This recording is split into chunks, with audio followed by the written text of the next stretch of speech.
오늘 시간에는 죽음같이 강한 사랑에서 죽음보다 강한 사랑으로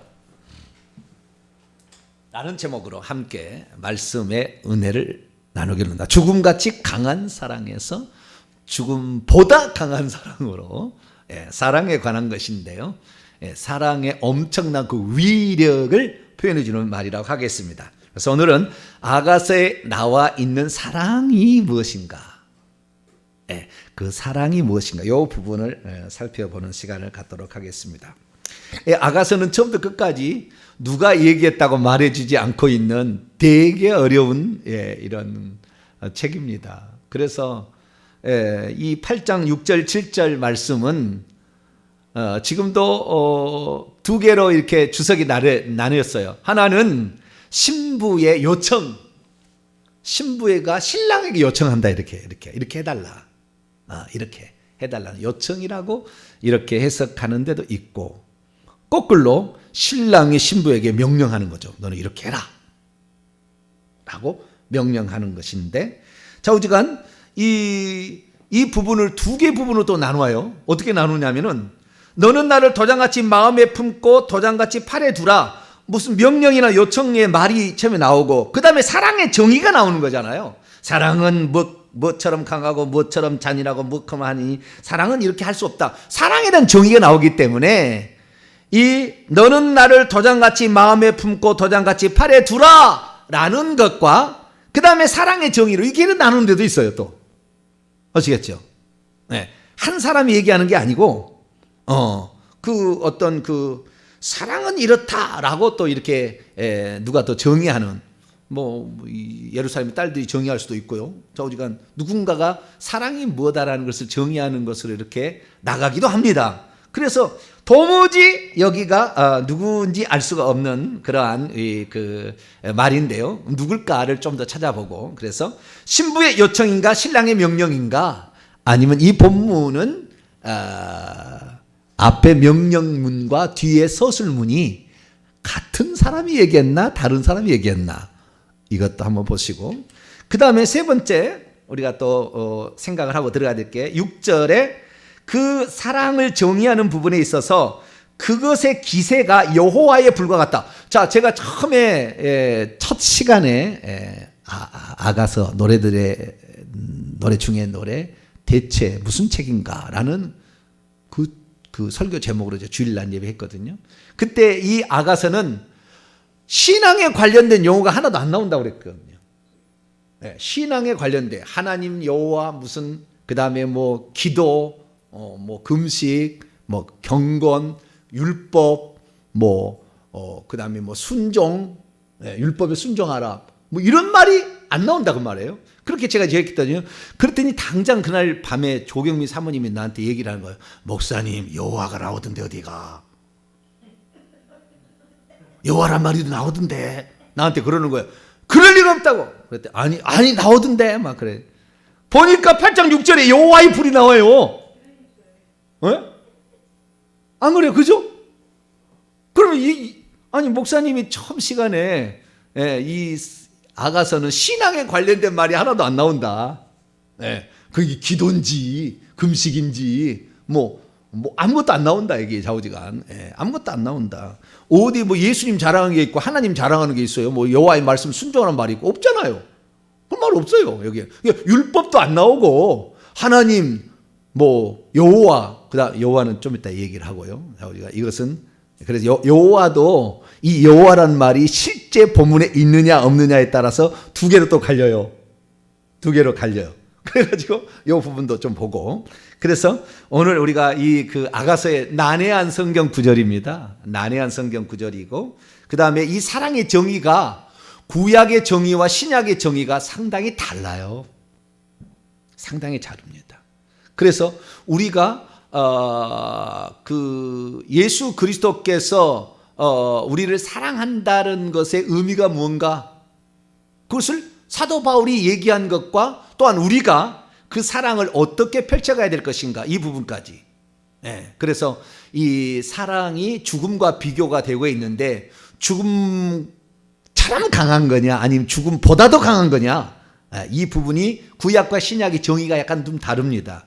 그래서 그 발전된 사랑의 정의까지 우리가 살펴보는 시간을 갖도록 하겠습니다. 자, 그러면 본문의 말씀은 신부의 요청일까요? 신랑의 명령일까요? 아니, 신랑의 당부일까요? 우리가 이 본문을 이해하기 위해서는 누군가가 여기다가 그 문단 표시를 해놨잖아요, 그죠? 누군가가 이렇게 동그라미를 해놨잖아요. 누가 해놨을까요? 제가 안 했어요. 네, 제가 안 해놨다고. 제가 안 했으니까 나한테 얘기를 따지지 말고 누군가가 여기를 그렇게 표시를 해놨단 말이죠. 근데 보세요. 1절부터 보게 되면 4절까지는 한 사람이 누군가 한 사람이 했던 어떤 그런 본문으로 나눠져 있고 5절에는 두 개로 나눠졌죠. 그렇죠. 5절은 그의 사랑하는 자를 의지하고 거친 들에서 올라오는 여자가 누구인가? 이게 하나의 어떤 그 문단으로 보는 것이고, 너를 말미암아 내 어머니가 고생하고 너를 낳은 자가 애쓴 국어 사과나말에서 내가 너를 깨웠노라. 자, 그러면 여기에서 지금 이 동그란 이렇게 그 어떤 문단이 시작되고 끝나는 동그란 표시가 돼 있는데 한 절 속에서도 두 개지가 지금 나오잖아요. 그렇죠? 그게 가끔씩 신약에는 그런 경우가 나와요. 가끔씩 신약에는 그런 나오는데 구약 성경에서 특히 아가서는 이게 많이 나와요. 이렇게 중간에 이렇게 틀려지는 것이 많이 나오는데, 그러면 이 절은 누가 구분했죠? 그것도 제가 안 했어요. 네, 절 구분도 제가 안 했다고요. 누가 했을까요? 누군가가 했겠죠. 그렇죠? 누군가가 했죠. 누군가가 했는데 누군가가 했다는 말이 참 재밌어요. 구약 성경을 구분하는 사람과 신약 성경을 구분하는 사람이 다른데, 마차를 타고 가다가 옛날에는 이게 절 구분이 없었잖아요. 절 구분이 없을 때가 있었다고. 그러다 어느 날 누군가가 절 구분을 하고 장 구분을 했다 그 말이에요. 근데 그 절 구분과 장 구분을 하는 사람이 마차를 타고 가다가 여기를 찍으려고 하는데 이렇게 찍어붙대. 그러니까 절이 이렇게 하나가 이렇게 위로 갈 게 아래로 들어가고 아래가 위로 들어갔다는 그런 말이 지금도 그 신학자들 그 성경 공부하는데 그런 데 가면 그 얘기가 지금도 전해지고 있어요. 그게 사실이 아닌지 모르지만 야사처럼 전해지고 있는 거. 그러니까 이 5절을 두 구절로 나누어야 되는데 두 구절로 안 나누고 찍으려고 했는데 마차가 덜컥 가는 바람에 앞에다 딱 찍어버렸대. 그래가지고 이 절구분이 애매한 절구분이 나온다 막 그렇게 얘기하는데, 좌우지간 모르겠어요. 내가 그 장면 내가 안 가봤어. 모르겠는데 절구분도 누군가가 했을 것인데 뭐 다 이렇게 있어요. 역사적 자료가 있지만 우리는 뭐 볼 때 누군지를 모르지만 좌우지간 이렇게 나눠놨다라는 거예요. 근데 5절을 두 개를 나눠놓고 6절은 안 나눠놨잖아요. 그죠? 근데 5절은 나누는 게 분명합니다. 왜냐하면은 그의 사랑하는 자를 의지하고 자기의 사랑하는 자를 의지하고 거친 들에서 광야에서 올라오는 이 여자는 누구인가? 그 누가 솔로몬이 얘기했겠어요? 그 여자들이 예루살렘의 딸들이 얘기했겠어요? 네? 솔로몬이 이 여자가 누군가 이렇게 얘기했겠어요? 아니죠. 예루살렘의 딸들이 야 포부도 당당하게 그 신랑을 이렇다 찾았지 않습니까? 네, 이렇다 찾으니까 그 신랑하고 이렇다 찾았다가 그 다음에 신부가 자기의 포돈으로 데려가서 이렇게 신랑한테 내가 지금까지 일구어 놓은 것과 열매들을 보여주잖아요. 그게 6장의 얘기잖아요. 이걸 보여주게 되고 그 다음에 7장에 가서 이제 그 여인을 솔로몬이 찬양에 높여주는 그런 대목이 이제 7장에 나오는 것이고 8장에 들어왔으니까 그러한 어떤 그 포도원에 내려갔다가 올라올 때 그 모습을 누군가가 보고 얘기하는데 이제는 신랑에게 바짝 붙여가지고 그렇게 올라오는 저 거친 들에서 그러니까 포도원이 없던 곳에서 포도원을 개척했던 이런 개척 용사가 된 거죠.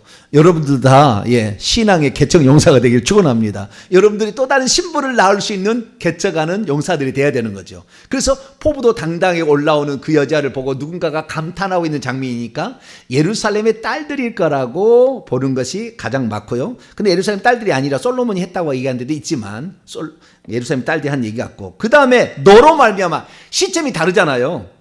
그러니까 3인칭으로 얘기하는 것과 2인칭으로 1인칭 얘기하는 건 다른 거니까 너로 말미암아 내 어머니가 고생하고 너를 낳은 자가 애쓴 국어 사과나말에서 내가 너를 깨웠다. 여기 내는 솔로몬이라고 볼 수 있고 너는 술람이 여인. 그래서 그 죄를 지어서 결국에 잠자던 죄 가운데 빠져 있었던 사람을 구출해 내기 위해서 이 왕이 와서 그 죄를 지은 인간을 깨워서 그 다음에 이렇게 데리고 가는, 그래서 내가 이렇게 했다, 내가 사과나무로서 내가 이렇게 했다라는 어떤 표현을 표해주니까 이것은 솔로몬이 얘기한 거다라고 봅니다. 그러면 계속해서 너는 나를 도장같이 마음에 품고 도장같이 팔에 두라 라는 말은 앞 구절로부터 계속 이어 내려온 것이라 한다면 너라는 말이 나오잖아요. 그 5절 중간부터 너라는 말, 너와 나하고 나오잖아요. 그러니까 너 나라는 말이 계속 이어지니까 6절도 계속 이어졌을 거라고 추측하는 것이 가장 합리적이에요. 갑자기 바뀌진 않을 거라는 거죠. 왜냐하면 2인칭, 2인칭이 하나, 너나 하나 있고 그 다음에 3인칭 시점으로 얘기를 하고 있으니까 이것은 좀 다른 개념이니까 화자가 다르다고 얘기를 하고 있지만, 그런데 이 마차를 타고 가다가 5절 너를 깨웠노라 했는데 점을 딱 찍어야 되는데 밑에다 찍을 게 아니고 위에다 탁 찍어 그래 버렸을까요? 그래가지고 원래 나 너라는 말이 나오는 것이 5절 중간부터 나 너라는 말이 나오는 거니까 6절도 당연히 6절 거기 상반절까지 너 나, 사랑은 뭐든 이거 3인칭도 시점으로 바꿔지는 거니까 거기까지는 그 5절 하반절에 나와 있는 화자가 얘기했을 거라고 하는 것이 가장 합리적이다. 제가 봤을 때는 그렇게 판단이 됩니다. 결국에 신랑이 신부에게 하는 말입니다. 신랑이 신부에게 하는 말이라고 보는 것이 가장 합리적이겠다.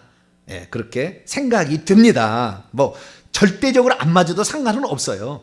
그러면 뭐라고 얘기했느냐? 신부의 요청이든 신랑의 요청이 되는데 신랑의 요청이야만이 더 말씀이 더 견고해져요. 그래서 저는 그렇게 봅니다. 자, 그러면 6절 부탁이나 또는 명령, 그 다음에 사랑의 정의에 대해서 한번 다시 읽어보죠. 시작. 너는 나를 도장같이 마음에 품고 도장같이 팔에 두라. 사랑은 죽음같이 강하고 질투는 수월같이 잔인하며 불길같이 일어나니 그 기세가 여호와의 불과 같으니라. 아멘. 자, 너는 나를 도장같이 마음에 품고 도장같이 팔에 두라 라는 말은 그 의미가 8장 5절에 나와 있는 그녀의 사랑하는 자를 기댄 채, 의지하고란 말이 기댄 채거든요. 기댄 채 광야에서 올라오고 있는 이 여자가 누구인가 라는 그런 말 속에 함유가 되어 있는데 뭐냐면은 신부가 된 자는 절대적으로 신랑을 의지해야 된다는 거예요. 그러니까 그 신랑이 떠나지 않도록 한번 첫 번째는 어디 갔다가 못 만난 것이고 두 번째 결혼 후에는 떠나버렸잖아요. 떠나버려서 그 찾느라고 힘들었어. 얻어 터지고 힘들었다 그 말이에요. 그렇기 때문에 이기고 난 다음부터는 이제는 나는 당신만을 의지합니다. 그리고 그의 품에 의지하고 올라오고 있단 말이에요. 그 포도밭에서 올라오고 있다는 거예요. 그것을 이어받아서 이 솔로몬이 말하기를 너는 두 번 다시 나를 떨어뜨리지 마라. 그 의미로부터요. 옛날 사람은 도장이 아주 중요합니다. 왜냐하면 도장은 사고 팔 때 마지막 인감 도장을 찍는 거니까 이것은 아주 귀중한 거 옛날. 그래서 이것을 목에다도 달고 다니고 있고 때로는 허리끈에다가 여기다가 달고 다니고 여기다가 달고 다닐 수 있었어요. 팔목에다도 달고 다닐 수 있고. 그래서 중요한 거니까 이것을 꼭 몸에다가 도장을 목에다가 걸고 있든지 팔에다 걸고 있든지 꼭 붙이고 다니라. 나를 놓쳐버리면 안 돼. 네가 놓쳤다가 너 힘들었잖아. 많이 힘들었잖아. 그러니까 앞으로는 절대 놓치면 안 돼 라는 말로 신랑이 신부에게 하는 얘기를 하는 것이 가장 합리적인 해석이에요. 제가 봤을 때 여러 가지 해석이 있지만 그래서 저와 여러분은 한 번 잃어버리는 것은 한 번으로 끝내시고 그 다음부터는 항상 여러분이 너는 나를, 그러니까 항상 주님과 함께 동행, 주님은 항상 주님과 같이 다니는 그런 여러분이 되시길 축원합니다. 그래야만이 우리가 온전히 열매를 맺을 수 있는 자가 된다는 거예요. 그것이 요한복음에 나오는 거죠. 자, 요한복음 15장. 요한복음은 아가서의 풀이책이에요. 풀이책. 풀이를 하면 요한복음이 나오는 거예요. 요한복음은 완전히 영적인 책이잖아요. 마태복음과 누가 요한복음에서 예수님을 인간으로 표현한 것이 왕과 종과 송아지로 표현한 게 마태복음과 누가고, 그 다음에 요한복음은 예수님을 독수리, 하늘에서 오신 하나님의 아들로 표현하는 거거든요. 예, 그렇기 때문에 이 하나님의 아들의 관점에서 쓴 거기 때문에 이 하나님의 아들이 누구를 결국에 신부로 삼는 것인가. 결국에 이 요한복음은 처음부터 끝까지 목자라고 자기를 표현해요. 그래서 우리가 이 아가서를 그냥 공부했지만은 이 솔로몬은 항상 자기를 양떼를 치고 있는 목자로 표현하잖아요. 목자로. 그 다음에 또 하나 신부는 왕이라는 것으로 표현하고, 예, 왕이라는 것. 그 다음에 나는 너의 창조주다는 말로 표현을 나오고, 이렇게 나오는데 여기에 15장을 보게 요한복음을 보게 되면 처음부터 끝까지 계속 양이에요. 요한복음 1장부터 세상죄를 지고 가는 하나님의 어린 양부터 시작해가지고 요한복음 21장 가면은 베드로한테 너 내 어린 양을 치라, 목자가 되라, 이렇게 얘기하고, 내가 목자였던 거지 너도 목자가 돼야지. 요한복음 10장 한가운데 가고 되면요, 나는 선한 목자라, 선한 목자는 양들을 위하여 목숨을 버리거니와 나도 양들을 알고 양도 나를 아는 것이, 이렇게 얘기하므로 계속 목자라는, 그 목자는 양들을 위해서 목숨을 버린다라는, 예, 고베라 송이와 포도주의 집으로 계속 표현되고 몰약으로 증거되고 있는 그 표현들을 이 그대로 요한복음은 얘기를 하고 있기 때문에 다른 데서 나오지 않는 몰약이나 또는 침향이나 니고데모가 가져온 이런 시체에 바르는 것까지도 요한복음 특별하게 많이 작용하고 있습니다. 자, 그러면 절대 떨어지면 안 된다. 15장 5절입니다. 6절까지. 15장 5절 시작. 나는 포도나무요 너희는 가지라. 그가 내 안에 내가 그 안에 거하면 사람이 열매를 많이 맺나니 나를 떠나서는 너희가 아무것도 할 수 없습니다. 사람이 내 안에 거하지 아니하면 가지처럼 밖에 버려져 마르나니 사람들이 그것을 모아다가 불에 던져 사른다. 그러니까 이제는 떨어뜨려서는 안 된다라는 거예요. 이 대표적인 것이 이제 도장같이라는 이 표현이, 마음에 품으라는 말은 원래 가슴에 품으라는 말과 같은 말이에요. 가슴에. 왜냐하면 여기다가 가슴에 달고 다녔거든. 목걸이를 해가지고. 그 다음에 허리춤에 달고 다니든지 아니면 손에 목걸이 하는데, 대표적인 경우가 창세기 38장에 유다가 털 깎는 뒷나로 내려가다가 한 여인이 과부가 있어가지고 어떻게 그냥 이게 그 여인에게 들어가가지고 여인이 당신에게 뭘 내가 너에게 줄까 그랬더니 당신의 도장과 끈과 지팡이를 주세요. 생각나세요? 네. 도장. 네. 중요한 서류에다 도장을 찍는 거잖아요. 네. 그래서 그 도장이 항상 몸에 지니고 다녔던, 그래서 이것을 소중하고 귀중하니까 그런 장면이 우리가 떠오를 수 있죠. 뿐만 아니라 이 도장을 버려버린다는 것은 결국에 완전히 분리된다는 걸 말하는 거예요. 예레미야 하나 읽어볼까요? 예레미야 22장. 아가서 뒤에 이사야, 예레미야 22장 24절로 25절.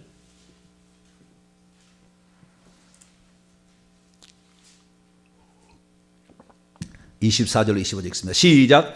여호와의 말씀이니라. 나의 삶으로 맹세하노니 유다 맞죠? 네. 유다 왕 여호야김의 아들 고니야. 이 고니야가 여호야긴이죠. 여호야긴. 그래서 고니야라고도 나오고 여고니야라고도 나오죠. 여고냐라고도 나오고요. 어쨌든 여러 가지 이름으로 불립니다. 여호야긴이 나의 오른손에 인장받이라 할지라도 내가 빼어버려서 내 생명을 찾는 자의 손과 내가 두려워하는 자의 손 곧 바벨론 왕 느부갓네살의 손과 갈대아인의 손에 줄 것이라. 내 손에 항상 붙어있는 인장 반지라 했지만 빼어내버려서 너를 죽게 하겠다라는 거잖아요. 너를 버리겠다라는 거잖아요. 그러듯이 이 도장이라는 것은 항상 가까이, 가장 소중한 거니까 가장 가까이 있는 것인데, 그래서 이 솔로몬 왕이 말하기를 너는 나를 도장같이 여기라. 아니, 도장같이 새겨버리라 그래요. 그 원문에 보면은 너는 나를 도장같이 팔에 새기라. 두라라는 말이 팔에 새기라는 거예요. 아예 새겨버리라. 그래서 항상 우리는 예수님과 동행하는 그런 사람이 되기를 이렇게 바라고 있습니다. 그리고 그 다음에 사랑에 대한 정의가 나오죠. 사랑에 대한 정의가 나옵니다. 사랑은 죽음같이 강하고 질투는 수월같이 잔인하며 불길같이 일어나니 그 기세가 여호와의 불과 같으니라. 많은 불도 이 사랑을 끄지 못하겠고 홍수라도 삼키지 못하나니 사람이 그의 온 가산을 다 주고 사랑과 바꾸려 할지 오히려 멸시를 받느니라. 사랑에 대한 정의입니다. 이게 사랑에 대한 정의. 이 정의는 누가 했을까요? 솔로몬이 했을까요? 여자가 술람미 여인이 했을까요? 아니면은 그 옆에 지켜보고 있는 여자들이 사랑은 이런 거다. 사랑은 눈물의 씨앗인가? 아니구나. 바다가 육지라면 배 떠난 부두에서 울고 있지 않을 것을, 그 사랑을 놓쳐버려가지고 그 안타까운 마음을 그 노래로 이렇게 표현하고 있는데, 그러면 성경에서는 사랑은 뭐라고 표현하고 있느냐는 거죠. 근데 여기에서 그 사랑에 대한 정의이기 때문에 이 정의를 과연 이렇게 현숙한 지혜로운 정의를 예루살렘의 딸들이 할 수 있을까?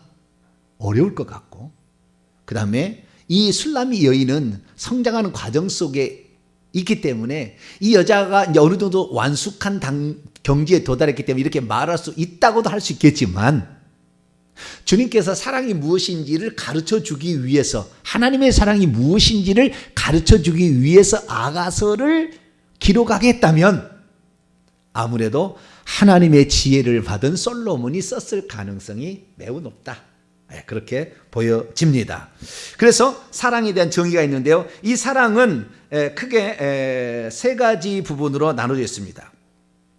첫째는요, 사랑의 힘, 강도가 얼마나 센가, 강한지에 대해서 6절에 그렇게 나와 있고요. 그 다음에 7절 상반절에 나와 있고, 6절에 그렇게 나와 있고요. 그 다음에 사랑이 불도 끌 수 없다, 물도 이렇게 하는 것들은 사랑의 그 위대함. 첫 번째는 사랑의 힘에 대해서 6절에 나와 있고, 그 다음에 7절 상반절에는 사랑의 위대함. 많은 물도 이 사랑을 끄지 못하고 홍수라도 삼키지 못할 것이다 라는 사랑의 위대함. 그 다음에 사랑의 값어치. 사랑은 온 가산을 다 주고 사랑과 바꾸려 할지라 오히려 멸시를. 사랑의 값어치가 얼마나 큰 건가, 이 세 가지로 묘사가 되어 있습니다. 사랑의 힘, 사랑의 위대함, 사랑의 값어치, 사랑의 값, 이렇게 세 가지로 사랑의 정의가 내려져 있습니다. 그러면 6절에 보게 되면 사랑의 힘, 사랑의 위력, 사랑의 강도가 뭘까요? 여기에 보니까 죽은 만큼 강하고, 그 다음에 또 시기 질투가 나오는데요. 이 원문에는 이렇게 안 나왔어요. 번역이 좀 잘못됐는데요. 다시 바로 잡습니다. 히브리 원문을 보면 사랑은 죽음같이 강하고가 어떻게 되면 순서가 죽음같이 강한 것은 사랑이다, 수월같이 잔인하다, 띄어서 질투는 불길같이 일어나는데 그것의 기세가 먹과 같다, 이렇게 돼 있어요. 그러니까 질투라는 말은 불길 쪽이고, 사랑은 죽음과 같이 강하고 수월과 같이 잔인하며, 구약성에 읽어보면 늘 죽음하고 수월하고는 같이 다니는 거예요. 그러니까 수월을 신약성에 보면은 하데스고 히브리어는 수월이에요. 근데 이거 음부라고 하죠. 그래서 사망에 가는 곳에 음부가 따라간다고 그러잖아요, 맨날. 자, 요한계시록 6장을 볼까요? 요한계시록 6장. 이 둘은 짝꿍이에요, 짝꿍. 사망이 있는 곳에 음부가 있어요. 그래서 집어삼킵니다. 둘이 항상 따라다녀요. 8절입니다. 8절을 이해를 위해서 7절부터 넷째인 떼는 것을 봅시다. 6장 7절에서 8절 시작. 넷째 인을 떼실 때 내가 넷째 생물의 음성을 들으니 말하되 오라 하기로, 내가 보니 청황색 말이 나오는데 그 탄자의 이름은 사망이니 음부가 그것의 뒤를 따르더라.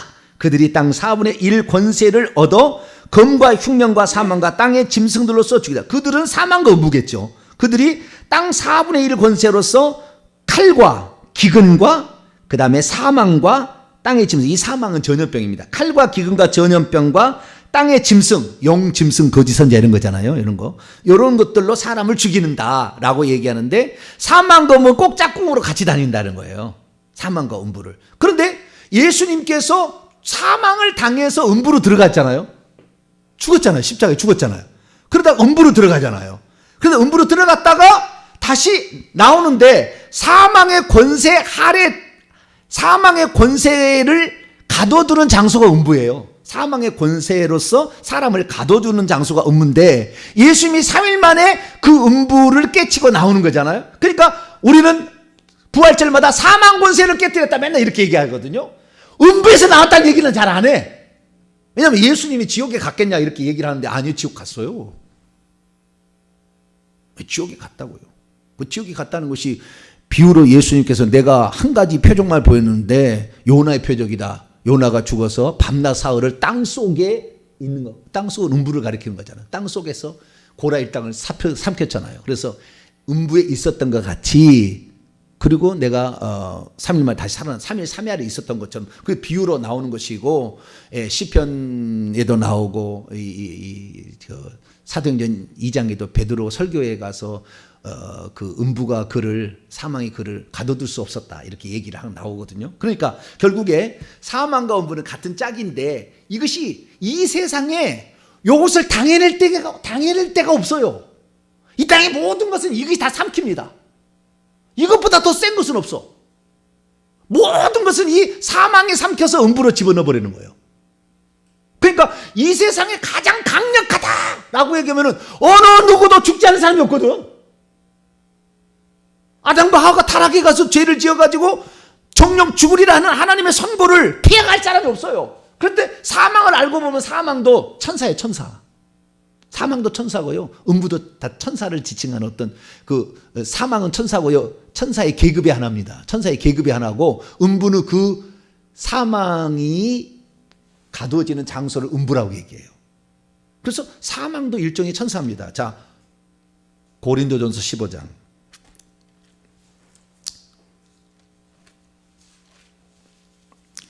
고린도전서 15장. 24절부터 26절. 원수들의 하나예요. 하나님의 원수들, 타락한 천사, 높은 계급의 하나입니다. 자, 24절에서 26절 시작.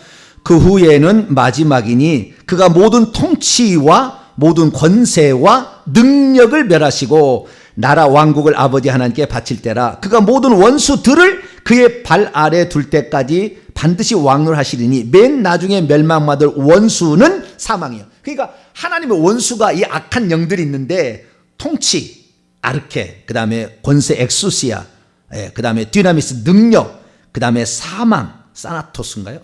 그 사망, 이 네 가지는 다 천사의 계급인데 타락한 천사가 이렇게 가지고 있어요. 그래서 사망으로 죽이는 거예요, 나중에. 근데 여기를 당해낼 자가 없어. 왜냐하면 하나님이 선고를 했으니까 죄를 짓는 자는 죽는다 얘기를 했기 때문에. 그래서 합법적인 권세로 사람을 죽이는 거예요, 죄를 지으면. 그러니까 여러분 안 죽으려면 빨리 많이 회개하시길 축원합니다.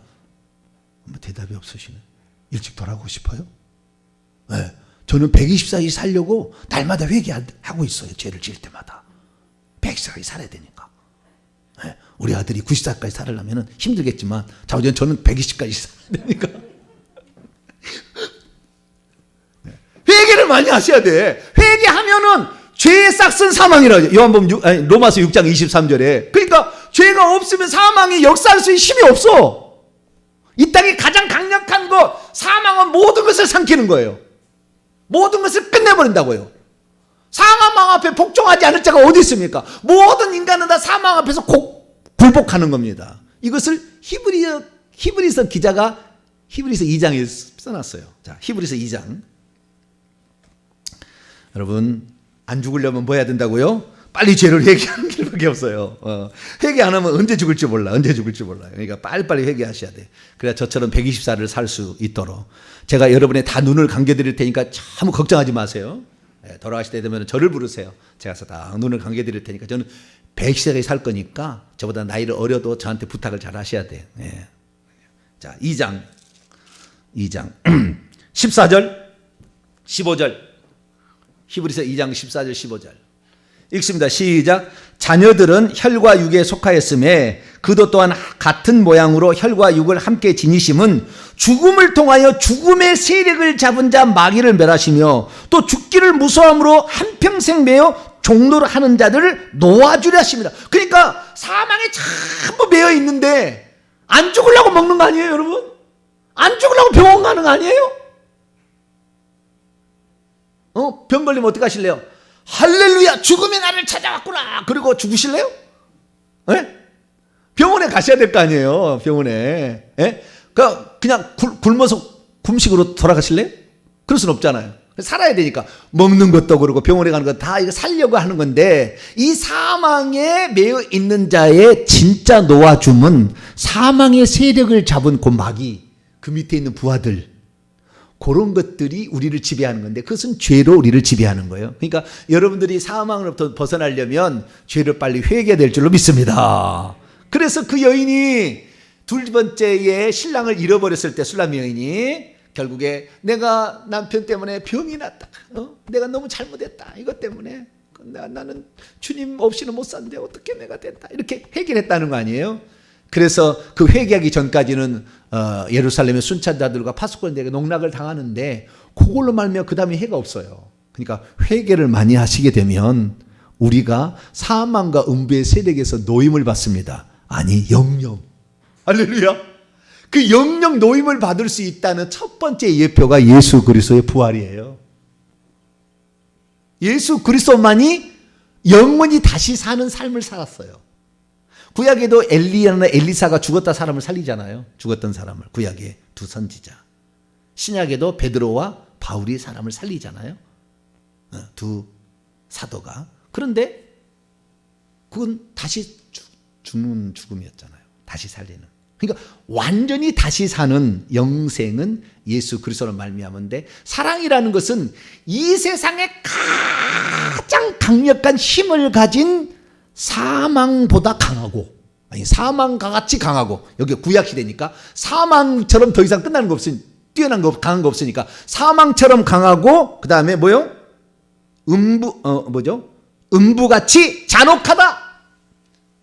송두리째 블랙홀이라 빨아들여서 그냥 그 안에 들어가면은 씹어버리고 태워버리고 찢어버리고, 지옥에 한번 들어가 보셔야 되는데, 그럼 한 일주일 동안 식사를 못 하실 거예요. 그 냄새, 썩은 사람 시체 썩은 냄새와 하고 일주일간. 그러니까 어떤 사람은 그래요. 주님, 저에게 천국과 지옥을 보여주시려면 지옥 마시고 천국만 보내주세요, 이렇게 기도하는 사람이 있다는 거잖아요. 왜? 그 갔다 왔더니 거의 밥을 못 먹어. 밥을 못 먹어요. 일주일 동안 그냥 오바이트하고. 그러니까 그냥 주님, 혹시 나를 천국에 보내주시려면, 아니 지옥과 천국 보여주시려면 천국만 보여주세요, 이렇게 얘기를 한다는 거 아니에요? 기도한 대로 된다니까. 안 그래요? 그죠? 기왕이면 기도할 때 천국만 보여주세요, 그렇게 하시면 더 나을 것도 같아요. 그래서 여기에서는 사랑의 그 힘을 어떻게 표현하고 있느냐, 죽음만큼 강하고요, 그 다음에 음부처럼 가혹하고 잔혹하대요. 그렇게만큼 사랑이라는 것이 힘이 세다는 겁니다. 힘이 세다는 것을 이렇게 말해주고 있는데, 이 기세가 얼마나 세냐면요, 그 다음에 그 불의 기세가 여호와의 불과 같다. 여호와의 불과 같다는 말을 히브리어로 보게 되면 샬르 헤베트야예요. 샬르 헤베트야. 샬르 헤베트까지만 말하면은, 샬르 헤베트는 맹렬한 불길이란 뜻입니다. 샬르 헤베트는.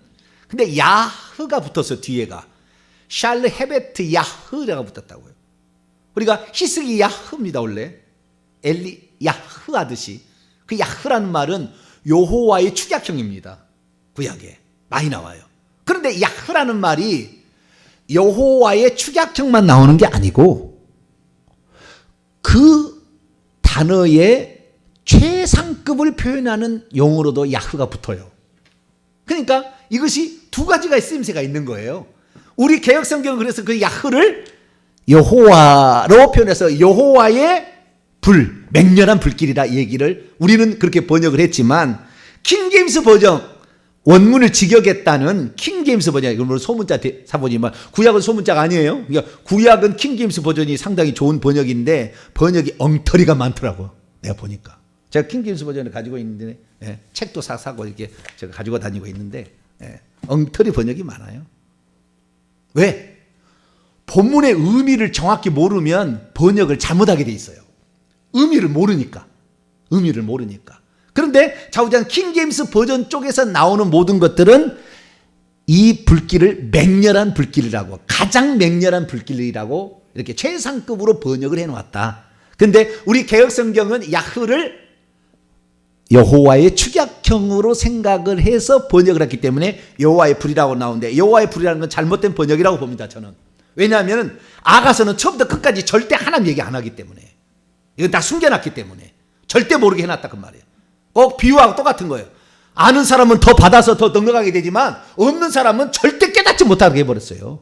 네. 그렇기 때문에 이 아가서의 강의를 들어서 주님을 발견하게 되고 동산인 천국까지 들어갈 수 있고, 그 신부가 계급이 달라져서 덤부, 왕권 신부, 왕후 신부, 비빈 신부, 시녀 신부가 있다는 계급까지 다 발견해서 내가 들어가게 될 때 이 땅에 포도를 얼마나 개척해서 얼마나 많은 신부들을 산출해내냐에 따라서 그 하늘에 있는 동산의 크기가, 우리의 기업의 크기가 결정된다는 말을 모르는 사람들은 절대 못 풀게 돼 있지. 이것을 어떻게 그걸 풀어, 이것을 한 번도 신앙에 관한 얘기가 안 나오는데, 천국에 가봐야 아는 것들만, 아는 것도 얼마나 많이 나오는데. 예. 오늘 제가 주일날도 얘기했던 바는 8장 1절 2절의 말씀은 우리 인류가 모태 그 젖을 먹고 난 사람하고 다르다는 거예요. 그래서 뽀뽀를 할 수 없다는 거예요, 그 사람을. 그러니까 이 입맞춤이라는 것은 영적인 교제를 가리키는 것이지 사람의 입맞춤, 달콤한 입맞춤을 말한 게 아니라고요. 그것이 8장 1절 2절에 딱 나오는 거예요. 그래서 사람이 모를 것 같으니까 솔로몬 너하고 달라. 그는 하나님의 아들이고 너는 여자의 딸이야. 하와의 죄 지은 그 딸이야 너는. 그렇게 딱 얘기를 하는 거 아니에요? 그래서 이 아가서는 그 사람을 풀 수 있는 이 사람의 영적인 이해도나 그 성령의 감동에 그 따라서 이 아가서는 무궁무진하게 풀어줄 수가 있는 거예요. 그런데 우리 개혁성경은 여기다 여호와란 말을 딱 하나 넣어가지고 원래 감추어 놓았던 것을 감추지 않는 것으로 바꿔놨잖아요. 그러니까 이 원래 본문의 의도하고는 상반된 해석일 가능성이 많아요. 그래서 최상급, 가장 맹렬한 그 기세가 가장 맹렬한 불길과 같다.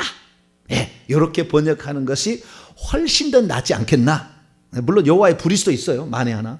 뭐 그렇게 뭐 아니라고 할 수는 없겠지만. 그런데 이 아가서의 전체적인 내용을 본다면은 그 기세가, 불길이 여러분 휩쓸어 버리면은 다 태워버리잖아요. 아, 불길 무서워요. 한번 불 탁 나잖아요. 5분 안 돼서 여기 다 태워버립니다. 불이 팍 붙어버리면은 그 불길이 강력합니다. 그래서 금방 죽여버리니까 그것이 사랑이 그렇다는 거예요. 그래서 사랑이 불이 붙어야 돼. 뭐가 붙어야 돼요? 사랑이 불이 붙어야 결혼할 수 있어요.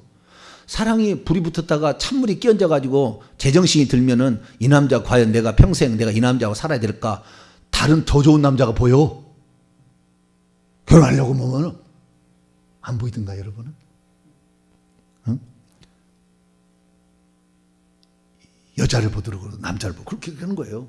그래서 불이 붙어야만이 이 어떤 이것의 그 강력한 힘이 나오는 거니까. 그래서 그 기세까지 이렇게 얘기하므로 사랑이라는 것이 그만큼 이 세상에 있는 가장 강력한 것만큼 큰 것이기 때문에, 그러니까 주님께서 우리 인류를 구원하는 인류에서 가장 큰 힘이 죽음이었는데 그 죽음만큼 강한 사랑으로 온 거예요. 그래서 죽기 위해서 이 땅에 오신 겁니다. 이 땅에 주님. 나는 많은 사람의 대속물로 나의 목숨을 주려고 왔다 하므로 사랑으로서 이 땅에 오셨던 것을 얘기하고 있는 거죠. 그래서 하나님 우리를 사랑했다는 것을 요한 사도는, 아니 요한 사도 바울은 이렇게 표현합니다. 자, 로마서 5장.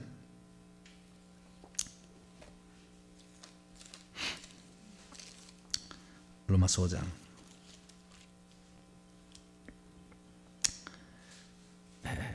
8절. 사랑이란 곧 죽음이에요. 죽음이 진짜 사랑의 최종적 완성이에요. 그래서 친구를 위하여 죽으면 이보다 더 큰 사랑이 없다. 요한복음에 나오듯이 사랑의 가장 강력한 것은 죽음으로써 그것을, 자기 사랑을 표현하는 거예요. 네. 그래서 하나님이 죽음으로써 우리를 표현한 겁니다. 사랑을 표현한 거예요.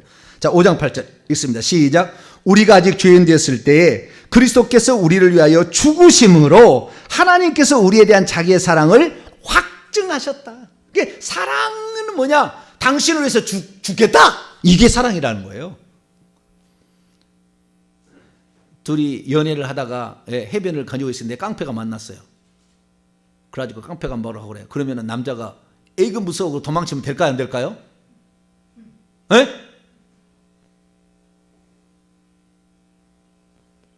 그때는 어떻게 해야 되죠? 그때는 이렇게 하세요. 방언 기도를 딥닥하십시오. 뭐라고요?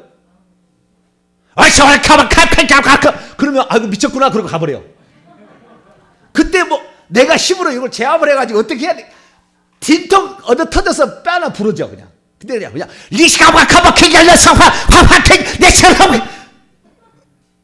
딥다 방언을 하세요. 할렐루야. 내가 방법을 가르쳐준다고. 혹시 남자들 우리의 자녀들이 어디 가서 연애하다가 깡패를 만났다. 그러면은 제일 좋은 방법이 있어. 그냥 방언을 딥다 해버리는 거예요. 그러면은 와 이거 맛이 갔어 이 집은. 그리고 가는 거예요. 할렐루야. 실제 그런 사례가 있어서 제가 얘기하는 거예요. 실제 그런 사례가 있어서 제가 간증으로 들었기 때문에. 실제 그런 사례가 있으니까 만약에 무슨 일에 여자가 만약에 있는데 남자가 무슨 겁탈을 들어간다 그러면은 그러면 아이고 아 뜨거라 그러 가버려. 그냥 사랑의 마음이 싹 달아나. 사랑이 아니라 그 겁탈한 마음이 다 사라져 버려 그냥. 아시겠죠? 대답을 안 하시네. 방을 못 하신 분은 오늘부터 3일 금식하시고 3일 금식해서 방을 반드시 받으신 다음에 그 다음에 머리하게는 자 내가 잘못해가지고 그 동물에 가가지고요 사자 굴속에 떨어져 버렸어요. 사자가 와요. 그러면 어떻게 해야 되겠어요? 근데 사자는 우리가 방언한다고 방언을 알아들어요? 못 알아들어요? 못 알아들죠. 그거는 사람은 이거 미쳤다고 그러지만 동물보다니까 멈춰! 그래야 돼요. 아시겠죠? 거기서는 우리 말로 내가 듣든 안 듣든 그러면 천사가 딱 보여줄 거니까 그때 음의 기주가 하면 목 물고 갑니다. 그러니까 그때 앞에서는 담대하시고요. 기지를 발휘해야 하셔야 돼요. 그래가지고 주변에 빨리 나뭇가지 하나를 주우세요. 그래가지고 목을 딱 겨냥하시고 목에 쏙 집어넣으시면 됩니다. 아시겠죠? 끝까지 눈을 부릅뜨고 계속 달라들면 입을 벌릴 거 아니에요. 아니 입을 좌우지간 나를 먹으려고 입을 벌릴 거 아닙니까 좌우지간. 그러면 입을 하고 있으면 마디가 있다가 그 목구멍을 퍽 찔러버리세요. 호랭이 물려가도 12번 물려가도 정신만 차리면 산다 그러니까 제가 방법을 알려드린다니까. 말씀을 권세 있으면 말씀을 하시든지 아니면 나뭇가지 하다가 그 구멍에다 딱 맞추세요. 그래가지고 끝까지 쓰러지면서까지 딱 구멍을 맞춰서 딱 집어넣으면 돼요. 그러면 반드시 승리할 줄로 믿습니다. 이게 지금 그런 얘기 할 게 아닌데 지금 죽음으로써 우리가 그 사랑을 표현한다. 그래서 친구를 위하여 죽는 것만큼 큰 사랑이 없다. 예수님이 얘기한 것처럼. 그래서 우리를 위해서 하나님이 죽으심을 얻는데 그 죽음이 결국에 신약에 들어와서는 죽음보다 강한 사랑이 되는 겁니다. 그러니까 죽음이 못 해봐요. 죽음으로써 죽음하고 대항했는데 죽음을 3일 만에 깨뜨려버리고 예수님이 사랑하신 거잖아요. 그렇기 때문에 그 부활로 말미암아 사망을 깨뜨려버렸어요. 그래서 오늘날에 우리가 하나님이 우리를 사랑하는 사랑은 죽음 같은 사랑이 아니라 죽음보다 강한 사랑. 죽음같이 강한 사랑이 아니라 죽음보다 강한 사랑이 됐습니다. 자, 고린도서 15장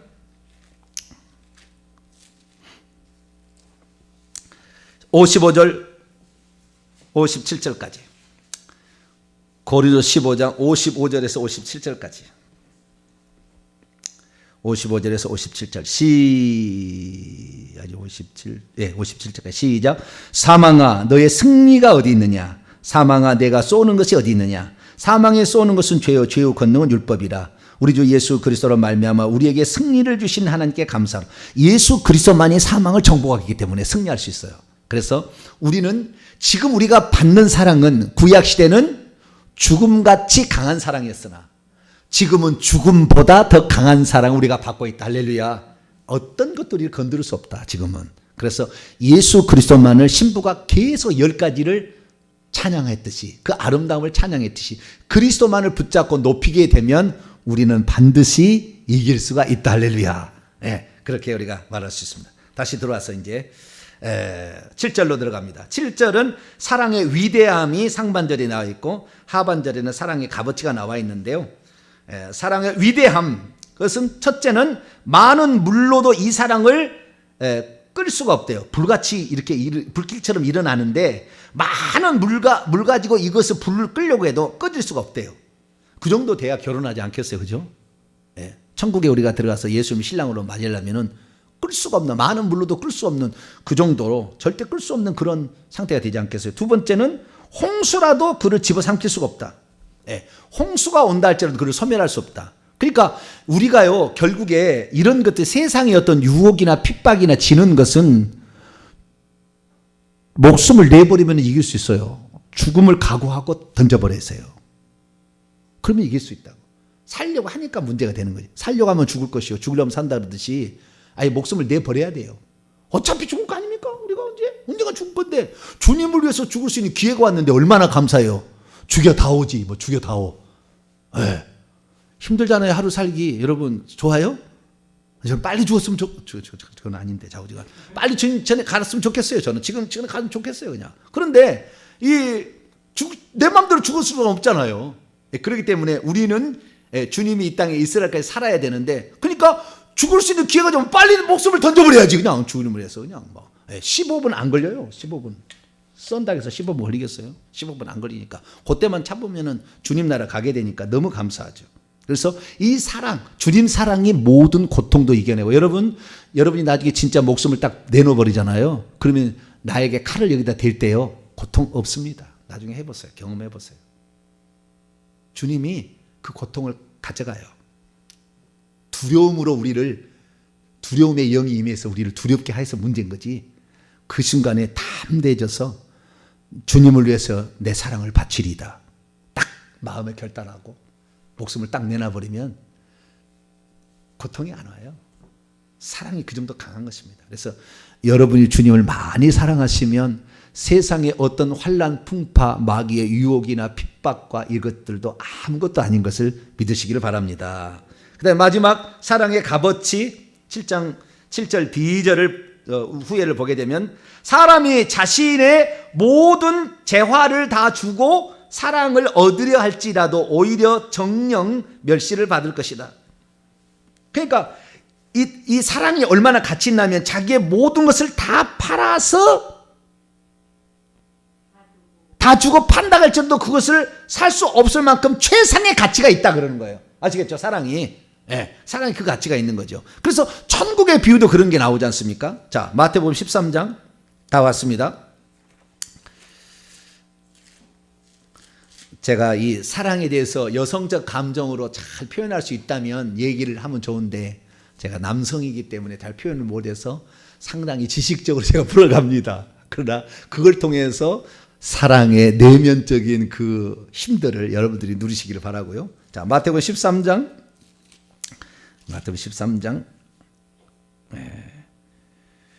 어디가 나옵니까?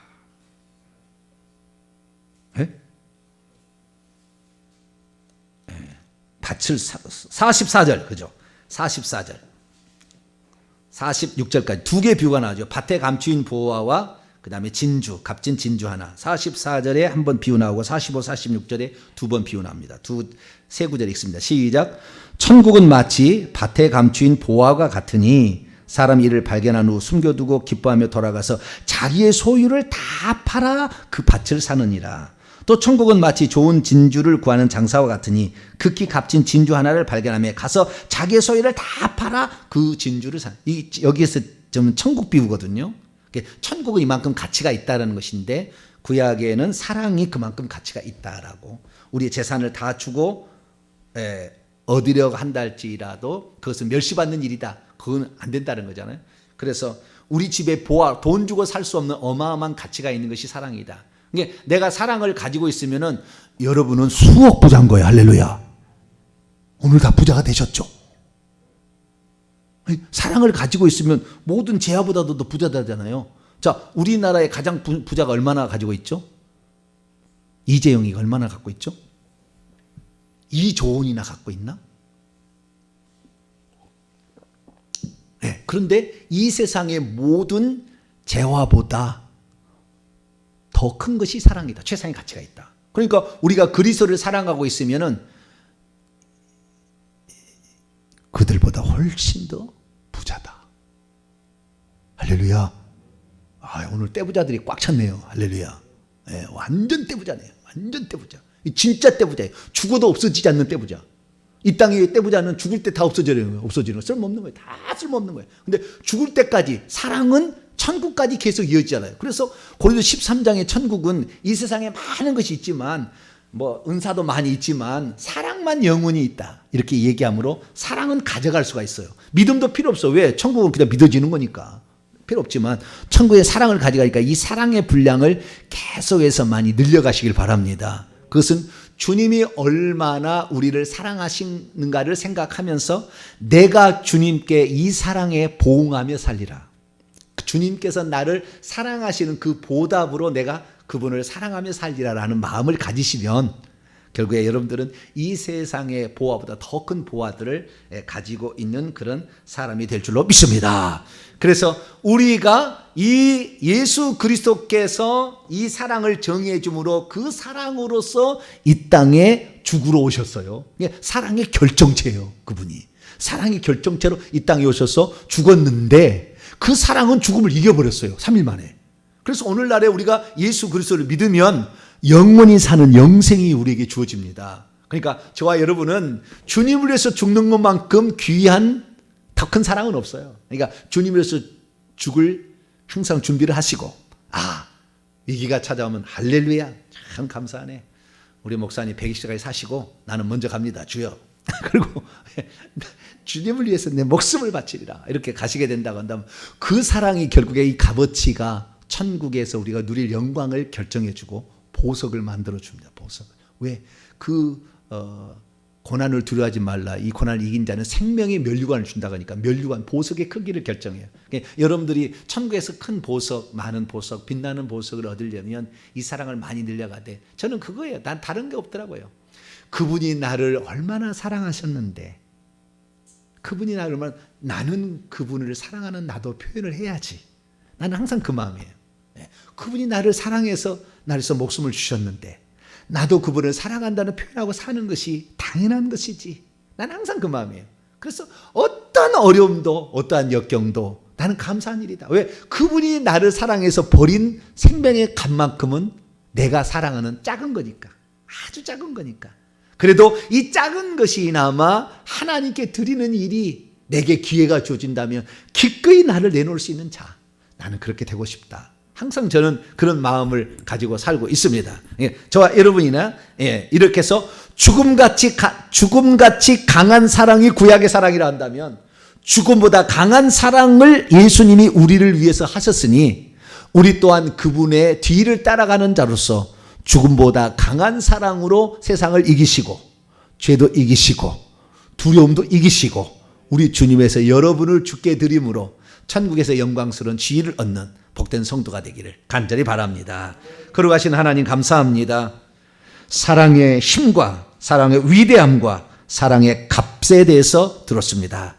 우리들도 그러한 사랑을 할 수 있도록 더 큰 사랑을 부어 주옵소서. 우리 주 예수 그리스도의 이름으로 기도하옵나이다.